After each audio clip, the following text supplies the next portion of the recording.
Thanksgiving weekend is about more than just shopping and great deals. It's also the start of the charitable giving season. So CBS News business analyst Jill Schlesinger is here now with what we need to know. This is a time of year when many people try to make some donations to charities that are near and dear to their heart. Can you talk about the tax benefits to giving? Well, you only can get a tax benefit if you're the kind of taxpayer who itemizes your deductions. Now, remember, we had a big change in the tax code at the end of 2017.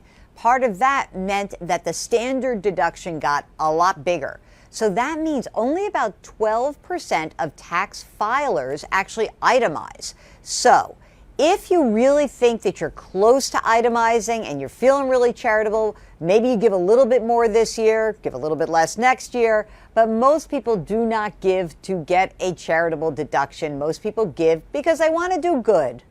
Yeah, and it is important to do your research before you give, including making sure you're giving to the right charities. So what can you do to make sure that what you're giving to is in fact a real charity? The best place to figure this out, go to irs.gov, the IRS website, use the tax exempt organization search tool. You pop the name of this charity into the search bar and just make sure it's listed there. If it's not, you can just say, I'm not giving. Now listen, as a rule, do not donate over the phone. Please don't give anyone your credit card or your other personal information until you verify the organization is legitimate. Now, if you'd like to see how much of your donation goes to supporting programs versus their overhead, I've got some ideas. There's the Wise Giving Alliance or Charity Navigator, Charity Watch. These are all extremely helpful resources. Good advice. And we do know that older Americans have a different way to give. Tell us about that.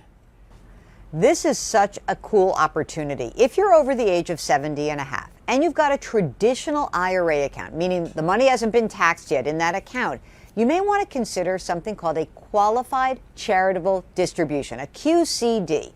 This allows you to make a gift of up to $105,000 directly from your IRA account to any number of public charities. Now, the cool thing is when you send the money directly from the account to the charity, you don't have to include that as a distribution for tax time. So this is a very good opportunity for people to maybe give money away, do good, but not pay tax on the money.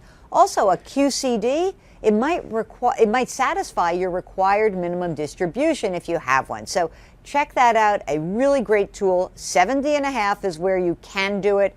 And remember, those distributions, those have to be taken by the end of the year. All right, good advice. As always, Jill, happy Thanksgiving to you and your family. And to you as well. Thank you. You can catch Jill on CBS Mornings and the Evening News with Norah O'Donnell.